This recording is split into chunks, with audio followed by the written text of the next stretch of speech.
Hello everyone, welcome. आप सभी का स्वागत है अनअकैडमी पर। मैं मुकेश कटारे। दोस्तों, पिछली बार आपने क्लास जो देखी थी उसमें हमने समझा था, बैंकिंग के बारे में समझा था, एसबीआई का इतिहास पढ़ा था। आज उसके आगे हम समझने की कोशिश करते हैं, आरबीआई के बारे में समझेंगे। राइट।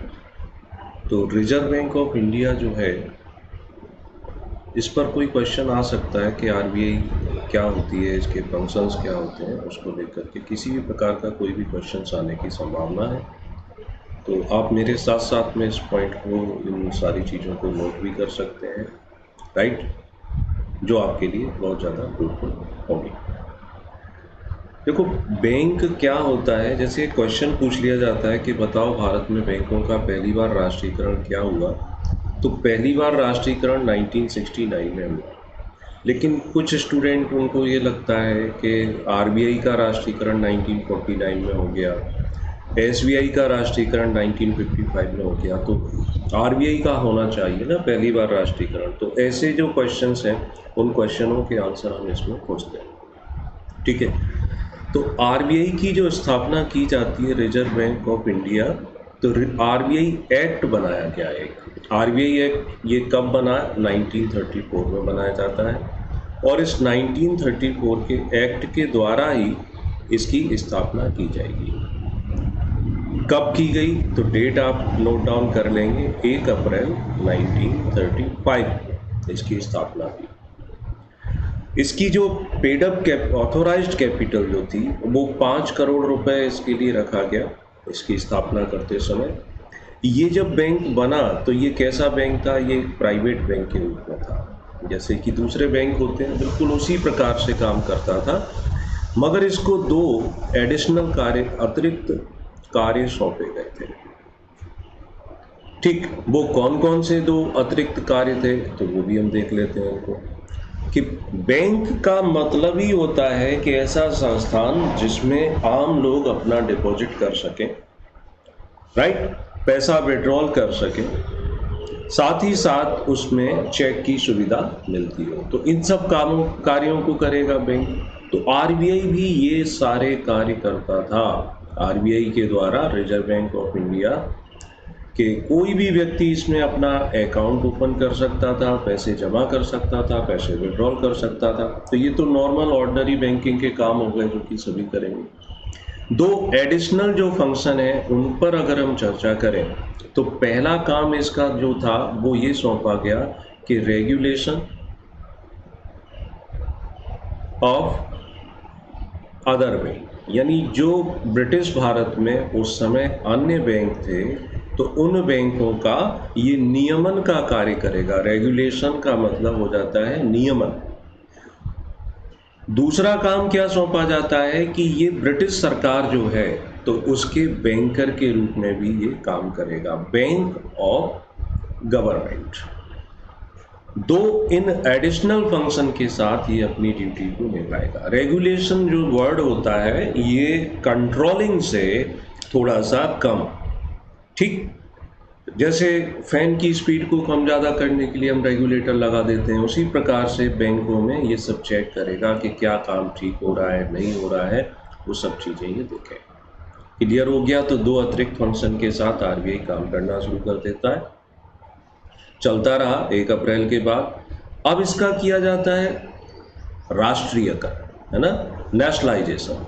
तो नेशनलाइजेशन इसका कब करते हैं? तो नेशनलाइजेशन इसका किया गया, इसके लिए एक एक्ट बनाते हैं। उस एक्ट को हम क्या लिख सकते हैं? उसे लिखते हैं आरबीआई नेशनलाइजेशन एक्ट।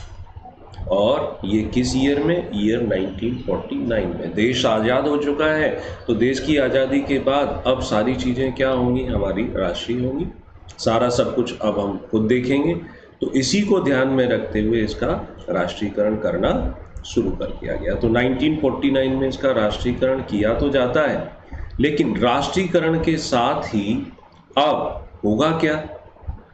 क्यों हम इसको पहला राष्ट्रीयकरण नहीं कहते हैं? जब तक वो भी पॉइंट तो बनता है तो नेशनलाइजेशन किया गया, लेकिन इसके जो सामान्य बैंकिंग के कार्य होते हैं, जनरल बैंकिंग जिसे हम कहते हैं, कि कोई आम व्यक्ति जाकर के इसमें अपना पैसा डिपॉजिट कर दे, इसमें अकाउंट ओपन करवा दे, वो अब ये काम नहीं कर सकता।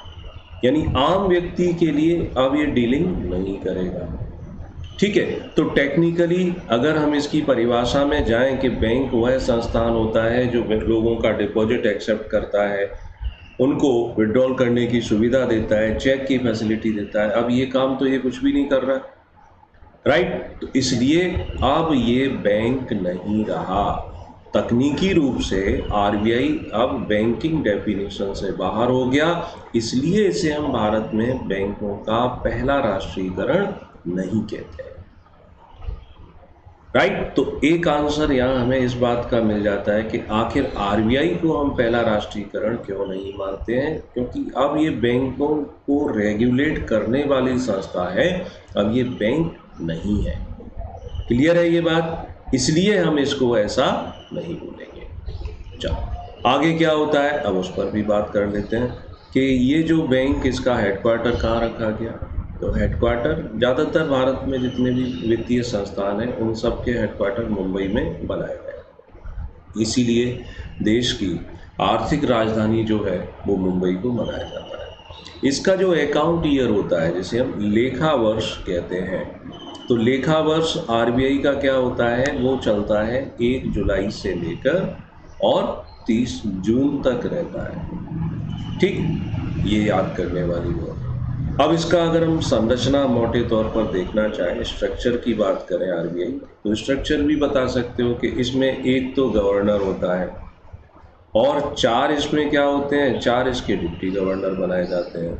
अब गवर्नर कौन है, डिप्टी गवर्नर कौन है, तो ये करंट के क्वेश्चन है, आपको कर लेना चाहिए। जैसे गवर्नर शक्तिकांत दास, इनके पहले उर्जित पटेल बने हुए थे ना। यहाँ जो याद पूछे जा सकने वाला पॉइंट है वो ये पॉइंट हो सकता है, आपसे ये पूछ सकते हैं कि आरबीआई का पहला गवर्नर कौन था। तो पहले गवर्नर का नाम आता है ऑसवाल्ड स्मिथ, अंग्रेज थे। जब 1 अप्रैल 1935 को बनाया गया तब ये गवर्नर थे। दूसरा ये पूछ सकते हैं कि बताओ आरबीआई का पहला भारतीय गवर्नर कौन था, तो उनका नाम है सर सीडी देशमुख। ये आरबीआई के पहले भारतीय गवर्नर बन जाते हैं। बैंक का जो पूरा का पूरा कार्य है, तो उन कार्यों का संचालन कैसे किया जाता है, तो उसके लिए एक केंद्रीय संचालक मंडल बना हुआ है, राइट। ये भी आप नोट डाउन कर सकते हैं। केंद्रीय संचालक मंडल यानी सेंट्रल गवर्निंग बोर्ड है, वो इसके सारे कामों को देखता है। ये तो सामान्य सी बात हो गई। अब आपसे जो प्रश्न पूछा जा सकता है वो ये पूछ सकते हैं कि बताओ फंक्शंस ऑफ आरबीआई, आरबीआई कार्य क्या करता है। तो जब हम आरबीआई के कामों पर बात करेंगे तो ये समझने वाला पॉइंट भी है और ये हो सकता है अलग अलग लेवल पर पूछा जाए। ठीक, तो मोटे तौर पर आरबीआई के कामों को आप जानते हैं ना, क्या कि नोट चलाने का काम करता है, नोट जारी करता है, ये सब चीज़ें आती हैं। तो वो सारे कार्यों को हम सिस्टमेटिक एक एक करके लिखते जाते हैं और उनको समझते जाते हैं। ठीक, पहला इसका आरबीआई का अगर हम कार्य देखेंगे तो देखो, आरबीआई का काम है नोट जारी करना, है ना। तो वो नोट तो जारी करता है, लेकिन कौन कौन सी वैल्यू के नोट जारी करता है, तो 1 रुपए का करेंसी नोट छोड़ दो, इसके अलावा सारे कॉइन्स छोड़ दो, शेष सभी जो भी करेंसी नोट चलते हैं भारत में उन सबको आरबीआई ही जारी करेगा। कौन कौन से करेंसी नोट चलते हैं भारत में, कौन कौन सी वैल्यू के कागजी नोट जिन्हें हम कहते हैं, तो 2 रुपए का भी चलता है, 5 रुपए का, 10 रुपए, 20, 50, 100, 500 एंड 2000। ठीक, तो इस वैल्यू के जो भी करेंसी नोट आप लोगे तो उस पर लिखा मिलेगा कि मैं धारक को इतने रुपए अदा करने का वचन देता हूँ। धारक मतलब जो व्यक्ति उसे धारण करेगा, राइट। तो मैं धारक को इतने रुपए अदा करने का वचन देता हूँ।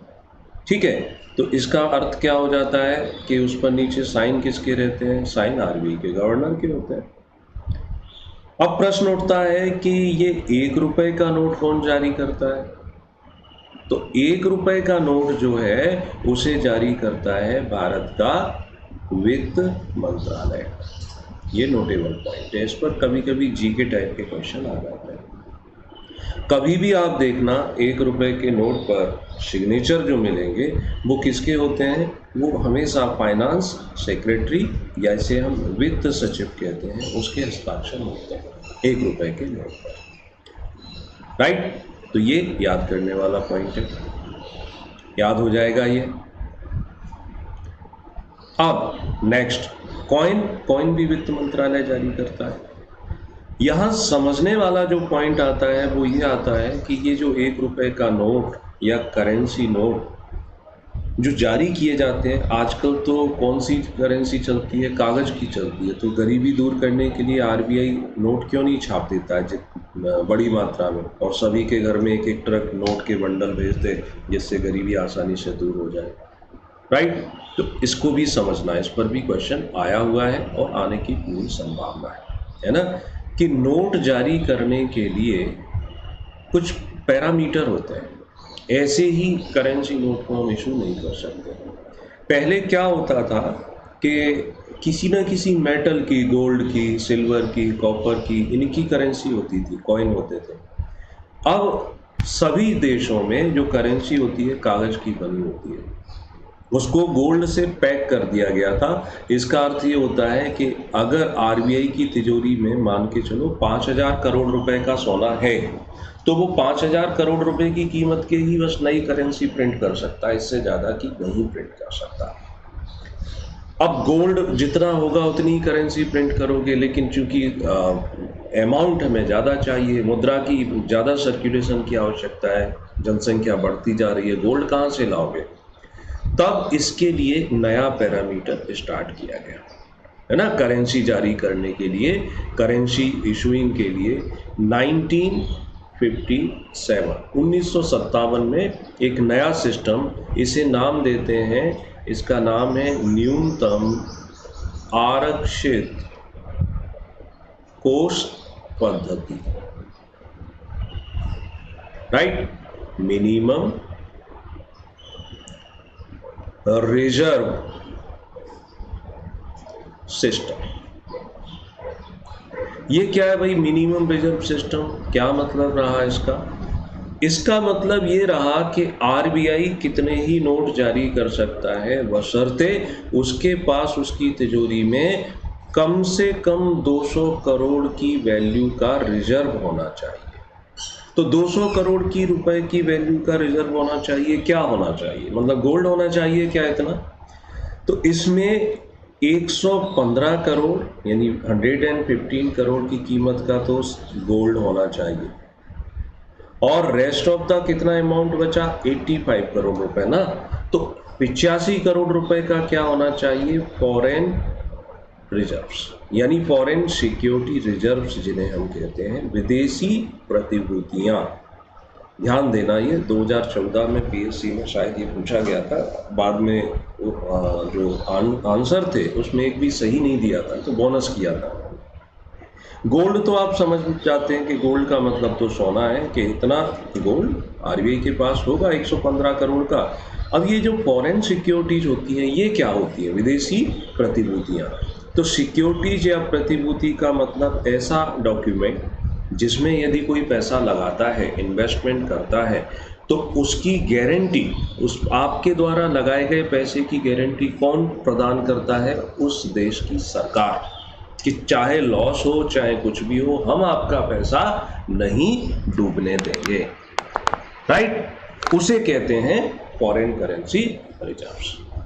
अब ये क्या है? जैसे भारत का प्रतिभूतियां जिन्हें हम जानते हैं, तो भारत की प्रतिभूतियां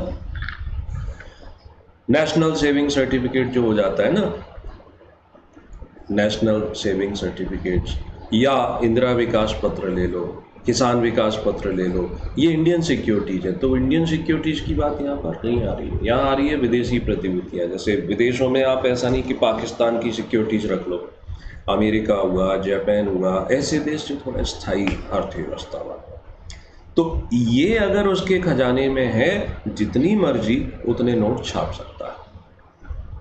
तो पहला कौन सा फॉर्मूला अपनाते हैं? मिनिमम रिजर्व सिस्टम अपनाते हैं, उस आधार पर वो नोट छापते हैं। फिर भी क्वेश्चन उठता है, तो 200 करोड़ ही तो रखना है, फिर क्यों नहीं छाप देते?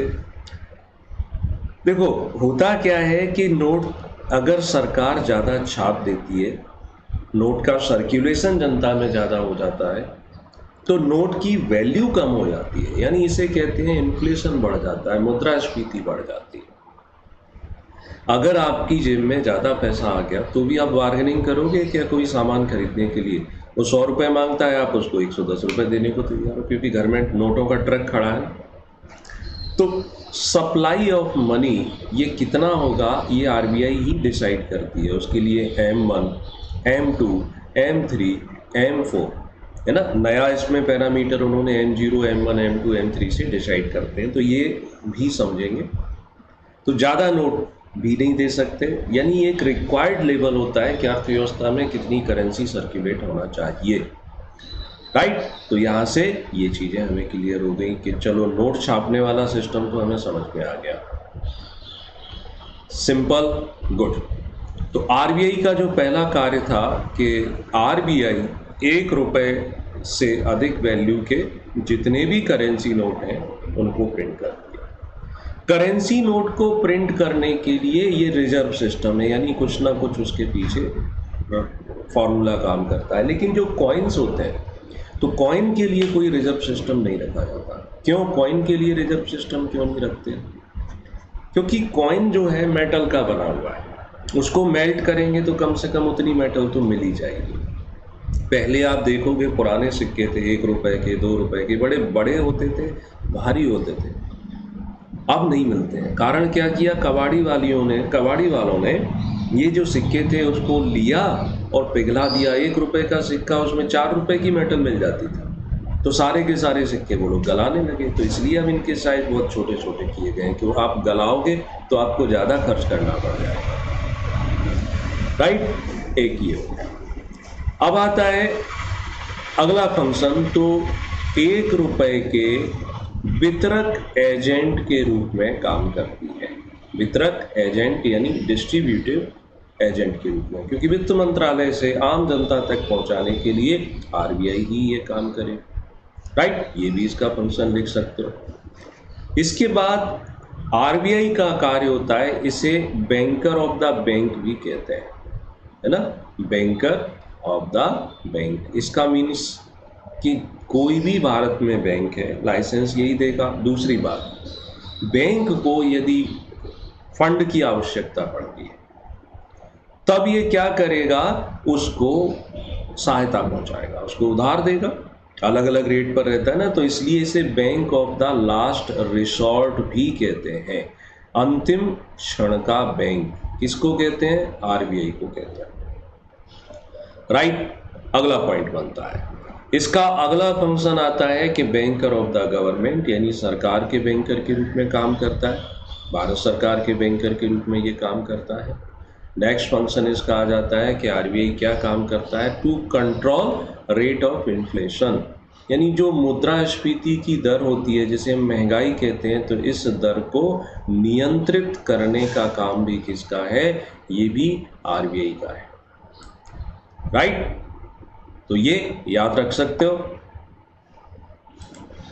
मतलब ये सारे के सारे फंक्शन हम आरबीआई के बताते जा रहे हैं, ठीक है। इसके आगे चलें, इसमें कहीं कोई प्रॉब्लम नहीं होना चाहिए, बिल्कुल बहुत इजी सी चीज़ें हैं। रेट ऑफ इन्फ्लेशन को कैसे कंट्रोल करेगा? भाई महंगाई बढ़ती क्यों है, महंगाई होने के पीछे कारण क्या हो जाती है? मैंने इन्फ्लेशन वाले टॉपिक में बताया था कि जब डिमांड ज़्यादा हो जाए और सप्लाई कम हो जाए, खरीदने वालों की तादाद ज़्यादा है और मटेरियल मार्केट में कम उपलब्ध है, तब तो ये क्या करेंगे आरबीआई वाले वो रेट ऑफ इंटरेस्ट बढ़ा देंगे।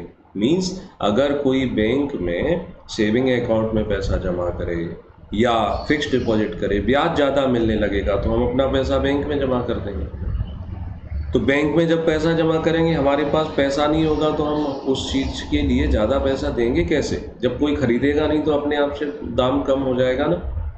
तो महंगाई यानी मुद्रास्फीति की दर को कम करना, ये भी आरबीआई का काम होता है। साथ ही साथ रुपए की विनिमय दर है ना, विनिमय दर का एक्सचेंज रेट से मतलब होता है, तो विनिमय दर को नियंत्रित करना कि $1 के लिए आपको कितना रुपया देना पड़ेगा। अगर रुपए ज़्यादा देने पड़ते हैं, इसका अर्थ ये हुआ कि जो वस्तु ज़्यादा अवेलेबल हो जाती है उसकी डिमांड घट जाती है। यानी अगर प्याज का उत्पादन ज़्यादा हुआ है तो दाम कम हो जाएंगे, प्याज ज़्यादा है, राइट। तो यहाँ पर ऐसी स्थिति बनती है कि डॉलर की शॉर्टेज हो गई है, इसलिए डॉलर खरीदने के लिए हम ज़्यादा रुपए दे रहे हैं। तब अपने खजाने में से वो डॉलर को सप्लाई करने लगता है, तो डॉलर की अवेलेबिलिटी बढ़ जाती है, तो अपने आप से रेट ऑफ एक्सचेंज कंट्रोल में आ जाती है। ठीक, अगला फंक्शन आता है आरबीआई का कि ये विदेशी मुद्रा जो भंडार होता है, जिसे हम फॉरेक्स कहते हैं, ये आरबीआई के पास ही जमा होगा। अगर आपको कन्वर्जन कराना है तो आरबीआई से, है ना। हालांकि आरबीआई के थ्रू दूसरी बैंक ये सुविधाएं प्रोवाइड करते हैं। तो भारत का जितना भी विदेशी मुद्रा भंडार है आरबीआई के पास रहता है, लगभग 400 प्लस है, 435 बिलियन अरब डॉलर हो चुका है। अगला फंक्शन आता है आरबीआई का कि ये क्या करता है, एक पॉलिसी होती है जिसे हम कहते हैं मौद्रिक एवं साख नीति की घोषणा करता है ना। मॉनेटरी एंड क्रेडिट पॉलिसी या क्रेडिट एंड मॉनेटरी पॉलिसी का अनाउंसमेंट करता है। ये पॉलिसी बहुत महत्वपूर्ण है। क्या महत्व है इस पॉलिसी का, तो ये भी हम देख लेते हैं कि देखो, मॉनेटरी एंड क्रेडिट पॉलिसी ये मेन टूल होता है किसी भी देश की इकोनॉमी की स्थिति को सुधारने का, उसे ठीक करने का। हमारे देश में क्रेडिट एंड मॉनेटरी पॉलिसी ये साल में 2 बार बनाई जाती है। पहले इसे बनाने का काम अलग संस्था करती है और अनाउंसमेंट का काम अलग, यानी भारत सरकार और आरबीआई। लेकिन अब दोनों काम किसको दे दिए गए, आरबीआई को दे दिए गए। तो एक जो समय होता है जिसे कहते हैं बिजी सीजन, उस समय यानी 1 अप्रैल के समय इसका अनाउंसमेंट होता है जब रबी की फसल कट जाती है, राइट। और दूसरा जब सुस्ती का समय होता है, उसे हम स्लैक सीजन कहते हैं, उस समय भी ये बनाई जाती है, तब उसे हम 1 अक्टूबर के नाम से जानते हैं। समय समय पर इसमें संशोधन समीक्षा की जाती है। कोई ऐसा नियम नहीं है कि इसकी समीक्षा कब करेंगे, कैसे करेंगे, इसके लिए सारी चीज़ें सरकार पर निर्भर करती है, राइट। ये यहाँ पर हो जाता है, इसमें कोई कन्फ्यूजन। और इस क्लास को आगे बढ़ाएं उसके पहले एक इन्फॉर्मेशन कि अनअकैडमी प्लस जो है उस पर मेरी क्लासेस रहती हैं, तो आप उसको ज्वाइन कर सकते हो। यहाँ पर सिस्टमेटिक एमपीपीएससी प्रीलिम्स के लिए, मुख्य परीक्षा के लिए, व्यापम के लिए आपको क्लासेस मिल जाती है, राइट। तो यहाँ जब इसको ज्वाइन करेंगे तो इसके लिए रेफरल कोड जो रहेगा वो आप मुकेश लाइव का यूज कर पाते हैं, ठीक है। यहाँ जो मैं क्लासेस ले रहा हूँ उसके साथ साथ आप फ्री में टेस्ट सीरीज दे पाते हैं। मेरी जो क्लासेस हैं वो उनके बारे में मैं आपको बता देता हूँ कि सुबह 9 बजे क्लास स्टार्ट होती है, जिसमें पेपर 2B कंप्लीट कराते हैं, राइट। और अनअकैडमी प्लस मात्र 17 रुपये पर डे के हिसाब से ये चलता है। इसमें स्टडी फ्रॉम होम हो जाता है, लाइव डाउट क्लियरिंग सेशन मिल जाता है आपको, ठीक। इसमें ईएमआई का ऑप्शन भी अवेलेबल हो जाता है। भारत के टॉप एजुकेटर जो हैं उनकी आप क्लास ले पाते हैं। 12 जुलाई को एमपीपीएससी की जो चैंपियनशिप है, तो उसके लिए आप अपना एनरोलमेंट करा लें, ये फ्री है, इसका आप बेनिफिट ले पाते हैं, ठीक। यहाँ जो कोर्सेस हैं 1 महीने से लेके 24 महीने की कैटेगरी में आप सब्सक्रिप्शन अवेलेबल रहता है, ठीक। सब्सक्रिप्शन जो है 1 साल का एटलीस्ट अगर लें तो 7,000 रुपये फीस होती है। बट ये रेफरल कोड मुकेश लाइव अगर आप यूज कर देते हो तो फिर आपको 10% डिस्काउंट मिल जाता है। तो ये सिंपल प्रोसीजर है यहाँ पर ज्वाइन करने का। 12 जुलाई से एक नया कोर्स भी मैं शुरू करने वाला हूँ, तो उसको भी आप ज्वाइन कर सकते हैं। तो बहुत ही सिंपल सा तरीका है अनअकैडमी प्लस ज्वाइन करने का। जो भी पढ़ाया जाता है उसका PDF आपको अवेलेबल हो जाता है। सो इसे आप ज़रूर सब्सक्राइब कर लें, इसका सब्सक्रिप्शन ले लें। अब आगे देखें, आरबीआई के फंक्शन की हम बात कर रहे थे ना, तो monetary and credit policy, monetary and credit policy को देखो अलग से भी पढ़ना पड़ेगा एक बार कि ये कब इसका अनाउंसमेंट होता है, क्या इसकी बातें होती हैं, ठीक। ये भी ज़रूरी हो जाता है। तो ये सारे जो पॉइंट हैं मॉनेटरी एंड क्रेडिट पॉलिसी के अंतर्गत कि इसमें जो पढ़ने, यानी अगली क्लास में मैं जो आपको मॉनेटरी एंड क्रेडिट पॉलिसी बताऊंगा कि बैंक रेट क्या होता है, साथ ही साथ रेपो रेट किसे कहते हैं, रिवर्स रेपो रेट किसे कहते हैं, ठीक, इसमें CRR का क्या मीनिंग है, SLR का क्या मीनिंग होता है, मार्जिनिंग स्टैंडिंग फैसिलिटी रेट क्या होता है, लिक्विडिटी एडजस्टमेंट क्या होता है ना, किस प्रकार से लोन सस्ते हो जाते हैं, लोन क्यों महंगे हो जाते हैं, RBI का जो मेन टूल है क्या आजकल बैंकों पर नियंत्रण करने के लिए, क्वांटिटेटिव टूल क्या होते हैं, क्वालिटेटिव क्या होते हैं। तो ये सारी की सारी जो जानकारी है, इसके लिए अगला क्लास जो है वो आप उसके लिए तैयार रहें, वहाँ पर हम ये चीज़ें कवर कराएंगे। सो होप ये वीडियो आपको पसंद आया होगा। आपके कोई क्वेश्चंस हैं तो कमेंट करके छोड़ दें, अगले सेशन में उनको इंक्लूड कर दिया जाएगा। Thank you so much and good luck.